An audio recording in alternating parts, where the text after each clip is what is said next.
சிலர் வந்து ஆமாங்க இந்த கீழ்ப்படிதல் வந்து முக்கியங்க, அதுக்கும் நம்ம ஆசீர்வாதத்துக்கும் சம்பந்தம் உண்டுங்க அப்படின்ட்டு ஆமான்னு சொல்லிட்டு தவறான எக்ஸ்ட்ரீம்ல போயின்னு இருப்பாங்க. ரொம்ப ஆபத்து. இன்னொரு எக்ஸ்ட்ரீம்ல சிலர் வந்து இதுக்கும் நம்ம ஆசீர்வாதத்துக்கு சம்பந்தம் இல்லை, போ நாம புதிய உடன்படிக்கைக்கு வந்துட்டோம், புதிய ஏற்பாட்டு மக்கள், இதெல்லாம் பழைய ஏற்பாட்டு போதனை அப்படின்னு சொல்லிட்டு அப்படி போற இன்னொரு எக்ஸ்ட்ரீமும் இருக்கு. இதை ஏத்துக்காத ஒரு எக்ஸ்ட்ரீமும் இருக்கு. இன்றைக்கு கிறிஸ்தவத்தில் இந்த ரெண்டு எக்ஸ்ட்ரீமையும் நம்ம பார்க்கிறோம். ஒன்றும் இல்லை, சென்னையில் இருக்கிற கிறிஸ்தவத்திலே இந்த ரெண்டு எக்ஸ்ட்ரீமை நீங்க பார்க்கலாம். அப்போ இந்த எக்ஸ்ட்ரீமை நான் ஏன் எடுத்து சொல்றேன்னா, இது எக்ஸ்ட்ரீம்னு முதல்ல தெரிஞ்சுக்கணும். இது எக்ஸ்ட்ரீம்னு நான் எடுத்து சொல்லலைன்னா இது நார்மல் நினைச்சுப்பாங்க ஜனங்க. ஓ இதுவும் ஓகே தான் போல இருக்கு, இதுவும் பரவாயில்ல தான் போல இருக்குன்னு நினைச்சுப்பாங்க. அப்படி அவங்களும் வாழ்றதுக்கு சோதிக்கப்படுவாங்க. இதுல என்ன டேஞ்சர்னா, இந்த எக்ஸ்ட்ரீம்ல போயிட்டா ஆசீர்வாதத்தை இழந்துருவோம். கடவுள் நமக்காக வச்சிருக்கிற பெஸ்ட் ஆசீர்வாதத்தை அனுபவிக்காம போயிடுவோம். அதனால தான் நான் பேசிட்டு இருக்கேன். இதை சும்மா ஏதோ நாங்கள் ரெண்டு எக்ஸ்ட்ரீம் தெரிஞ்சு வச்சுக்கோங்க நம்ம சரியான அப்படி ஒரு இம்ப்ராக்டிக்கலா நான் சொல்ல விரும்பல, பிராக்டிக்கலா வரேன். நான் எக்ஸ்ட்ரீம்ல போயிட்டா கடவுளுடைய வாக்குத்தத்தங்களை மேக்சிமமா சுதந்திரிக்க முடியாது. அதான் பிரச்சனை. தவறான எக்ஸ்ட்ரீம்ல போயிட்டா அது வாழ்க்கையே தவறான விதத்தில் நடத்திடும். கடவுளுடைய ஆசீர்வாதத்தையும் உருப்படியா சுதந்திரிக்க முடியாது. இது எக்ஸ்ட்ரீம்னு தெரியலன்னா அப்படிதான் போயிடுவோம். ஏன்னா நான் சொன்னது போல நம்ம சுத்தில இருக்கிற மக்கள் சிலர் அந்த எக்ஸ்ட்ரீம்ல போறாங்க. கிறிஸ்தவங்களே போறாங்க, ஒட்டுமொத்தமா சில சபைகளே கூட அந்த மாதிரி போறாங்க. ஆகவே தான் நான் எடுத்து சொல்ல வேண்டியதா இருக்கு. யாரையும் குற்றச்சாட்டணும்ன்ற ஒரு எண்ணத்தோட நான் அதை செய்யல. இதை செய்யாம இல்லாம இருந்திருந்தா நல்லா இருந்திருக்கும்.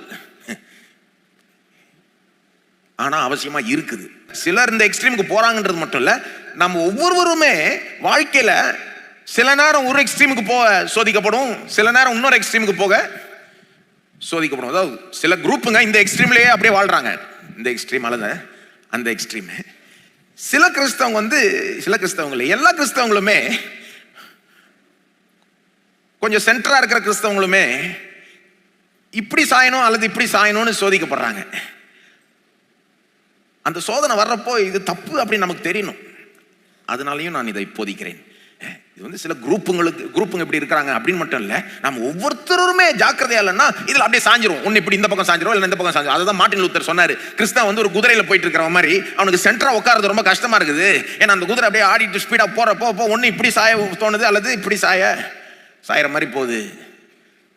அப்போ இது ரொம்ப ஏதோ சில கிறிஸ்தவங்க இங்க இருக்கிறாங்க அங்க இருக்கிறாங்க அப்படின்னு மட்டும் இல்லை, நாமளே ஜாக்கிரதையா இல்லைன்னா அப்படி சாஞ்சிருவோம். ஒன்னு இந்த பக்கம் அந்த பக்கம். அவை எது சரியான அணுகுமுறை எது தவறுன்றது நம்ம தெளிவாய் தெரிய வேண்டும். இது தெரிஞ்சுக்கிட்டாதான் நம்ம அதை ஃபாலோ பண்ணுவோம். அதை ஃபாலோ பண்ணாதான் வாழ்க்கையில மேக்சிமம் ஆசீர்வாதத்தை அனுபவிப்போம். பாருங்க, நம்முடைய தேவன் நம்ம கொடுத்திருக்கிற வாக்கு தத்தங்களை மேக்சிமமா சுதந்திரிப்போம்.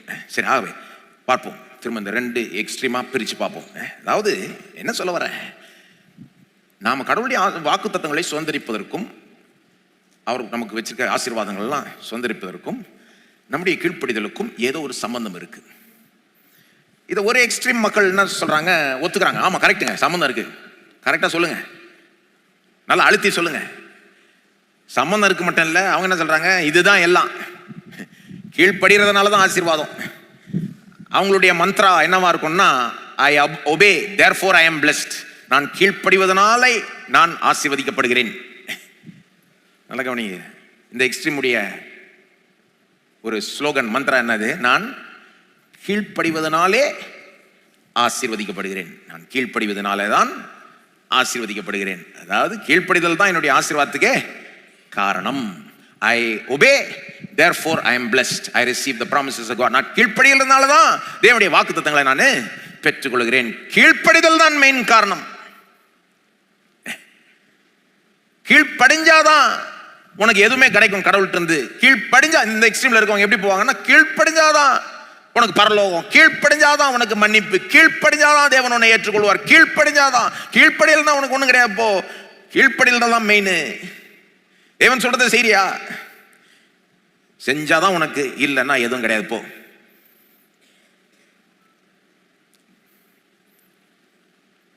உலகத்துல முக்காவாசி பேர் இந்த ஒரு எண்ணத்தோட தான் இருக்கிறாங்க. அவை கிறிஸ்தவங்க, சில கிறிஸ்தவங்க அப்படி இருக்கிறாங்க என்பதெல்லாம் ஆச்சரியமே இல்லை. ஒன்றும் இல்லை, நீங்கள் தெருவில் போயிட்டு யாரை வேணா நிறுத்தி கேளுங்க, எப்பா எப்படி சொல்ல முடியும் உன்னால கடவுள் நீ பரலோகம் போவேன்னு? எதை வச்சு சொல்கிற கடவுள்? நீங்கள் பரலோகம் போவீங்களான்னு முதல்ல கேட்டு பாருங்க தெருவில் போகிறவங்கள. சும்மா யாரை வேணா உங்க நண்பர்களோ யாரையே கேட்டு பாருங்க, நீங்க பரலோகம் போவீங்களா, பரலோகம்னு ஒன்று இருக்கு நம்புறீங்களா? முக்கால்வாசி பேர் என்ன சொல்லுவாங்க, ஆமா நம்புறேன். அங்க போவீங்கன்னு உங்களுக்கு நம்பிக்கை இருக்கா? நீங்க போவீங்கன்னு நம்பிக்கை இருக்கா? ஆமா நினைக்கிறேன் அப்படின்னு. எதை வச்சு சொல்றீங்க? பெரும்பாலும் என்ன மாதிரி பதில் வரும் நமக்கு?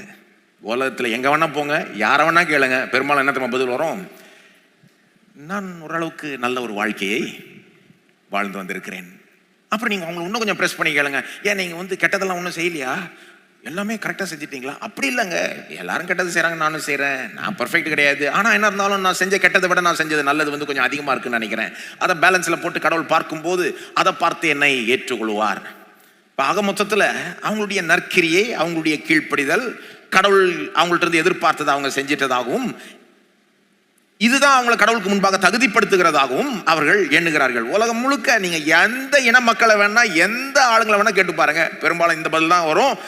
கிறிஸ்தவத்திலே பலர் இந்த மாதிரி தான் பதில் சொல்லி இருப்பாங்க. நிறைய சபைகளிலே சில நேரம் பதில் இந்த மாதிரி தான் வரும். ஏன்னா உலகத்தில் இருக்குது நமக்கும் ஒட்டிக்குது. அப்போ இதுதான் ஒரு நிறைய பேர் இருக்கிற நிலை. கிறிஸ்தவத்திலும் இப்படி இருக்கு. அப்போ இவங்க என்ன சொல்றாங்க, நம்ம சொல்றது ஒத்துக்கிறாங்க. ஆமா, கீழ்ப்படிதலுக்கும் நம்ம ஆசீர்வாதம் பெறத்துக்கும் பெரிய அதுதாங்க மெயின். கீழ்ப்படிதாங்க ஆசீர்வாதம், சம்பந்தம் இல்லை, அதுதான் மெயின் அப்படின்றாங்க. இப்போ இந்த மாதிரி ஆட்கள் என்ன பண்ணுவாங்க, கீழ்ப்படிதலை ஓவரா வலியுறுத்துவாங்க. இப்போ அவங்கள பொறுத்த வரைக்கும் தேவன் சொன்னதை செஞ்சுட்டா, தேவன் நம்மகிட்ட இருந்து எதிர்பார்க்கறதை தந்துட்டா, அப்போ அவருடைய ஆசீர்வாதங்கள், வாக்குத்தத்தங்கள் இதெல்லாம் சுதந்திரித்துக்கலாம். ஸோ அப்போ என்னத்தை கீழ்ப்படியணும் அப்படின்னு வர்றப்போதான் பிரச்சனை ஆகும். என்ன பண்ணுவாங்க, அவங்களா சில ரூல்ஸ் போட்டுப்பாங்க. ஓகே, இப்போ கீழ்ப்படிஞ்சாதான் ஆசீர்வாதம், இதுதான் மெயின் சொல்றவங்க அந்த கீழ்ப்படிதல் அவங்களுக்கு ரொம்ப அவ்வளோ முக்கியமாக இருக்கிறதுனால, ஓவர் முக்கியமாக இருக்கிறதுனால, அப்போ அந்த ரூல்ஸை என்ன பண்ணுவாங்க, இவங்க போட்டு நோண்டுவாங்க. அவங்க கீழ்ப்படுகிற மாதிரி ரூல்ஸ், அவங்க விரும்புகிற மாதிரி ரூல்ஸை போட்டுப்பாங்க. அவங்களுக்கு ஒத்து வர சட்டத்திட்டங்களை வச்சுப்பாங்க, அதை மெயினா பேசுவாங்க, மற்றதை கழிச்சு கட்டிடுவாங்க. அவங்க பாரம்பரியம், அவங்க தாத்தா காலத்திலிருந்து அவங்க டினாமினேஷன் செய்யறது, நாங்க இதை பாரம்பரியமா எங்க டினாமினேஷன்ல பாரம்பரியமா இதை ஃபாலோ பண்ணி, ஸோ அதை மட்டும் வச்சுப்போம். ஏன்னா அதுதான் அவங்களுக்கு வரும், செஞ்சு பழக்கம் ஆயிடுச்சுல, அதுலயே வளர்ந்து பழக்கம் ஆயிடுச்சுல, அதை கொஞ்சம் மேனேஜ் பண்ணிக்க முடியுது அவங்களால. ஸோ அதை எடுத்துக்கிட்டு பெருசுப்படுத்திக்கிட்டு கடவுள் சொன்ன கட்டளைகளை பெருசா என்னாம அவங்க டினாமினேஷன், அவங்க பாரம்பரியம், அவங்களுடைய ரூல்ஸ்னு இருக்கும் பாருங்க, அதை கடைப்பிடிச்சிட்டு வருவாங்க. ஆனா அது நிறைய இருக்கிறதுனால அவங்களுக்கு ஒரு திருப்தி, இவ்வளவுல நான் இவ்வளவு செய்யறேன்ல அப்படின்னு கீழ்ப்படுறேன்னு தங்களே திருப்தி படுத்திப்பாங்க. அந்த விதத்தில் அவங்க ரூல்ஸை நீங்க அனலைஸ் பண்ணி பார்த்தீங்கன்னா, நான் போன தடவையே சொன்னேன்,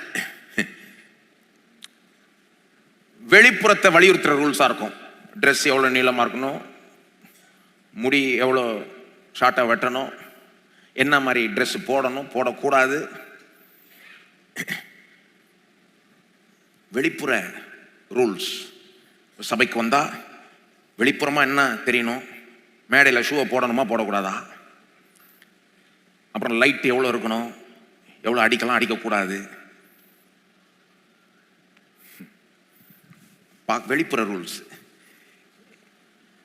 ஆனால் பைபிள் கடவுளுடைய சட்டத்திட்டங்கள் வர்றப்போ, நம்மகிட்ட எதிர்பார்க்கிற காரியங்கள் வர்றப்போ உள்ளத்தையும் பேசுறாரு, மைண்டையும் பேசுறாரு. எண்ணங்கள், யோசனைகள், மனப்பான்மைகள், ஆட்டிடியூட்ஸ், தாட்ஸ், அதெல்லாம் பெருசாக கண்டுக்க மாட்டாங்க. ஏன்னா அதெல்லாம் கஷ்டம் இல்லை, இதை கொஞ்சம் மேனேஜ் பண்ணிக்கலாம். இது ஸ்ட்ரிக்டா மற்றவன் கடைப்பிடிக்கிறானா இல்லையான்னு பார்க்கலாம். கரெக்டா போட்டியா, லைட் ரொம்ப ஓவரா போட்ட, கட் பண்ணாத, ஷூவை கழட்டிட்டு சட்டையை ஒழுங்கா போடு, எல்லாரையும் கரெக்டா ரூல் ஃபாலோ பண்ணான்னு பார்க்கலாம், கரெக்டா மார்க் வச்சுக்கலாம், கரெக்டா திருத்தி எல்லாருக்கும் ரிப்போர்ட் கார்டு கரெக்டா கொடுத்துடலாம். ஆனா உள்ளத்துல அவன் என்ன யோசிக்கிறான், என்ன மாதிரி என்ன இருக்கு, அதெல்லாம் எங்க பார்த்துட்டு இருக்கிறது, அதெல்லாம் ரொம்ப தேவையில்லை. இப்போ மனுஷன் என்ன பண்றான், கீழ்ப்படிதல் தான் என்ன கடவுளுக்கு முன்னாடி தகுதிப்படுத்துதுன்னு நினைக்கிற மனுஷன் அதுக்கேற்ற மாதிரி ஒரு கீழ்ப்படிதல் அவனே உண்டு பண்ணிக்கிறான். இதை நான் பண்ணிட்டா என்ன கடவுளுக்கு முன்னாடி என்னைய தகுதிப்படுத்திக்கலாம் அப்படின்ட்டு அவன் பாரம்பரியங்கள், அவன் பிடிச்ச காரியங்கள், வெளிப்புறத்தை வலியுறுத்துற காரியங்கள், இதெல்லாம் போட்டும் அவங்க போடுற ரூல் அவங்களே பிரேக் பண்ணுவாங்க. அவங்க வசதிக்குனே ரூல் போட்டும் கூட கடைசியில் அந்த ரூலை பர்ஃபெக்டாக கடைப்பிடிக்க மாட்டாங்க. ஒருவேளை அவங்க நல்லா கடைப்பிடிச்சா கூட, அவங்க வச்சிருக்கிற ரூல்ஸை நல்லா கடைப்பிடிக்கிற சில கூட்டங்கள் கூட பார்க்கலாம் நீங்க. அவங்க சில ரூல்ஸ் வச்சிருக்காங்க, ஓரளவுக்கு கரெக்டாக ஃபாலோ பண்ணிட்டு வராங்க, ஓரளவுக்கு அட்லீஸ்ட் பார்க்குறப்போ நமக்கு அப்படி தெரியுது. அப்படி நடந்தா கூட அவங்கள்ட்ட சில வேற பிரச்சனைகள் இருக்கு. அது என்னன்னா, இந்த ரூல்ஸ், அவங்க ரூல்ஸை ஃபாலோ பண்ணாத மற்றவங்கள கீழ்த்தனமா மட்டமா பார்ப்பாங்க. நீ எல்லாம் ஒரு கிறிஸ்தவனா அப்படின்னு அவனை வந்து ஒரு கீழ்த்தனமா பார்க்கிறது, தங்களுடைய ரூல்ஸை ஃபாலோ பண்றாங்கன்றத குறித்த ஒரு பெரிய ஒரு பெருமை, ஒரு சுப்பீரியாரிட்டி காம்ப்ளெக்ஸ், மற்றவன் ஒன்றும் கிடையாது அப்படின்ற ஒரு எண்ணம். இன்னொருத்தன் ஏதாவது தப்பு பண்ணிட்டான்னா அவனை போட்டு மெதிக்கிறது, ஒரு ஈவிரக்கம் காண்பிக்கிறது இல்லை, மன்னிக்கிற ஒரு குணம் இல்லை. ஒருத்தன் தப்பு பண்ணிட்டான்னா அவனை போட்டு அவமானப்படுத்தி எக்ஸ்போஸ் பண்ணி உலகத்துக்கு முன்னால 4 பேர் சிரிக்கிற அளவுக்கு அவனை பண்ணுவது. இது ஒரு எக்ஸ்ட்ரீம். கீழ்ப்படுதல் முக்கியம், கீழ்ப்படுதல் முக்கியம், கீழ்ப்படுதலுக்கு நம்ம ஆசீர்வாதத்துக்கும் பெரிய சம்பந்தம் இருக்கு இப்படின்னு சொல்ற ஒரு எக்ஸ்ட்ரீம் இப்படி போயிட்டு இருக்காங்க.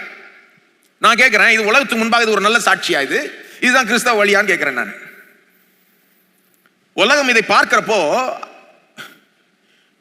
அவங்களுக்கு தெளிவா தெரிஞ்சிருது இவங்களுடைய மாய்மாலத்தனம். அவங்க அதை விரும்பல.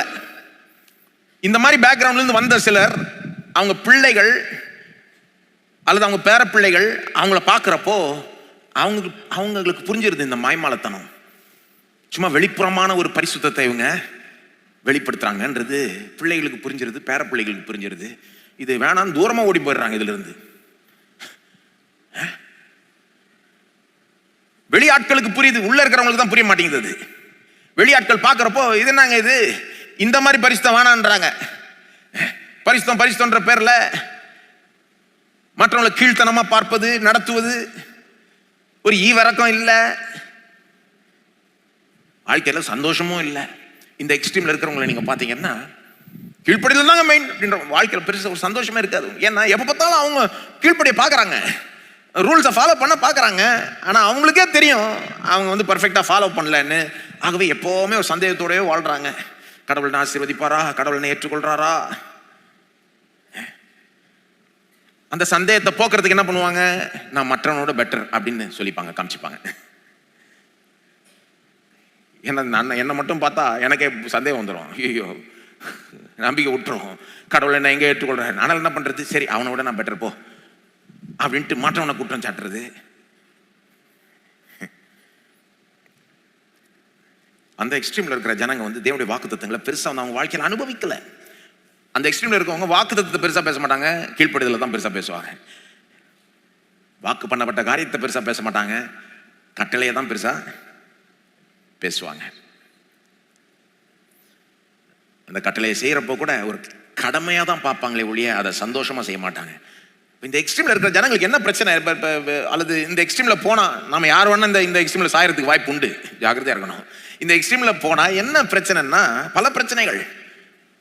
கடவுளுடைய கிருபைக்கு ஒரு முக்கியத்துவமே கொடுக்கப்படல இங்க. கடவுளுடைய எல்லாம் என் கீழ்ப்படிதல்னால்தான் அப்படின்னா, என் கீழ்ப்படிதல் தான் தேவனுக்கு முன்பாக என்னை தகுதிப்படுத்துது, என் கீழ்ப்படிதல் தான் என்னுடைய ஆசீர்வாதம், கீழ்ப்படிதல் தான் வாக்குத்தத்தம் சொல்லி எல்லாமே கீழ்ப்படிதல் தான் மெயின் அப்படின்னா, கடவுளுடைய கிருபைக்கு இங்க என்ன முக்கியத்துவம் இருக்கு? கடவுளுடைய கிருபை என்னங்க, நமக்கு தகுதி இல்லாத போதிலும் நமக்கு தேவன் காட்டுகிற தயவு. தகுதி இல்லாதவர்களை தேவன் ஆசீர்வதிக்கிறதுக்கு பேர் தான் கிருபை. அதுக்கு இங்க இடமே இல்லை. ஏன்னா இவங்களுக்கு எல்லாம் தகுதி இருக்கிற மாதிரி தான் பேசிக்கிறாங்க, காமிச்சிக்கிறாங்க. தகுதியை வச்சுதான் தேவன் ஆசீர்வதிக்கிறார்ன்ற மாதிரி போய்க்கிறாங்க. அவருடைய கடவுளுடைய கிருபைக்கு அங்க முக்கியத்துவமே இல்லை. அவங்க நினைக்கிற மாதிரி கடவுளுடைய நியாய பிரமாணத்துக்கும் பெரிய முக்கியத்துவம் கிடையாது. பிரமாணத்தையும் அவங்க உருப்படியா புரிஞ்சுக்கல, கடவுளுடைய கிருபையும் முக்கியப்படுத்தல, தேவனுடைய நியாய பிரமாணத்தையும் பெருசா கூட முக்கியப்படுத்தலன்னு நான் சொல்ல விரும்புகிறேன். பார்க்கறதுக்கு அப்படி தெரியும், ஓ பிரமாணம் நடிச்சுக்கிறாங்கன்னு. ஆனா பிரமாணத்தையும் உருப்படியா பார்க்கல அவங்க. அதை விட்டுட்டு மனுஷ பாரம்பரியங்களை பார்க்கிறார்கள், மனுஷிக கட்டளைகளை பார்க்கிறார்கள், அதை முக்கியப்படுத்துகிறார்கள். வெளியிலிருந்து பார்க்கறதுக்கு பிரமாணம் இருக்காங்கன்னு இருக்கும். கிடையாது. பிரமாணத்தை உருப்படியா பார்த்துருந்தாங்கன்னா தெரிஞ்சிருக்கும் அவங்களுக்கு தாங்க இருக்கிற நிலைக்கும் கடவுள் எதிர்பார்க்கறதுக்கும் ரொம்ப ரொம்ப ரொம்ப ரொம்ப ரொம்ப தூரம். இவங்க கிட்ட கூட வரல என்பதை புரிஞ்சுக்கல. அவங்க நினைச்சுக்கிறாங்க, நாங்க பிரமாணத்தை முக்கியப்படுத்துறோம் அப்படின்ட்டு பிரமாணத்தை பெருசா பேசுற மாதிரி காமிச்சுக்கிட்டு பிரமாணத்தை பெருசா செய்யற மாதிரி காமிக்கிறாங்க. ஆனா ஆக்சுவலா அவங்களுக்கு பிரமாணத்தினுடைய உயர்வு மகத்துவமே புரியல, 10 கட்டளையே புரியல. நான் சொல்ல விரும்புகிறேன்,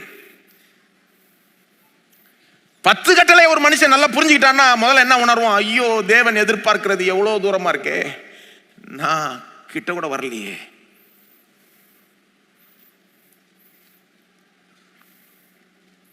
பிரமாணத்தை புரிஞ்சுக்கல. மனுஷனுடைய உள்ளத்தை, மனதை, எண்ணங்களை, ஆட்டிடியூட்ஸை முக்கியப்படுத்தல, வெளிப்புறத்தை மட்டும் முக்கியப்படுத்திட்டாங்க. இரக்கம், அன்பு, மன்னிப்பு இதெல்லாம் முக்கியப்படுத்தல.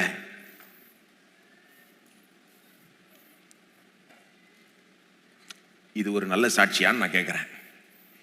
இதுவா கிறிஸ்தவம்? கிடையவே கிடையாது. இந்த எக்ஸ்ட்ரீம்ல இருக்கிறவர்கள் ஒரு நல்ல சாட்சியா இல்லை, அது ஒரு மாதிரி இருக்கு, எனக்கு பிடிக்கலன்றது மட்டும் இல்லை, அது அந்த எக்ஸ்ட்ரீம்ல போனா தேவனுடைய வாக்கு தத்தங்களை மேக்சிமம் சுதந்திரிக்க முடியாது. அது பரிசேயனுடைய எக்ஸ்ட்ரீம்.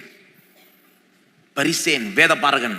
இயேசுவின் காலத்தில் பரிசேயர்கள் வேதபாரகர்கள் இருந்தாங்க இல்லையா, அவங்களுடைய எக்ஸ்ட்ரீம். அவங்கள என்ன இயேசு என்னன்னு பார்த்து சொன்னார்? அவங்கள உனக்கு நல்ல ஆசீர்வாதம் கொட்டுன்னாரா? ஆக்சுவலா சபிச்சு கட்டிட்டார். மத்திய 23 உனக்கு ஐயோ அப்படின்ட்டார். பரிசேயனே, வேதபாரகனே, நீ இப்படி இருக்கிறதுனால உனக்கு ஐயோ அப்படின்னு திரும்ப திரும்ப சொல்றாரு. நீங்க வாசி பண்ண, எல்லாத்தையும் வாசிக்க நேரம் இல்லை. மத்திய 23 அவர் இந்த எக்ஸ்ட்ரீமை இயேசு புட்டு புட்டு வைக்கிறாரு. மாயக்காரரே, மத்திய 23:23, மாயக்காரரே, வேதபாரகரே, பரிசேயரே, உங்களுக்கு ஐயோ.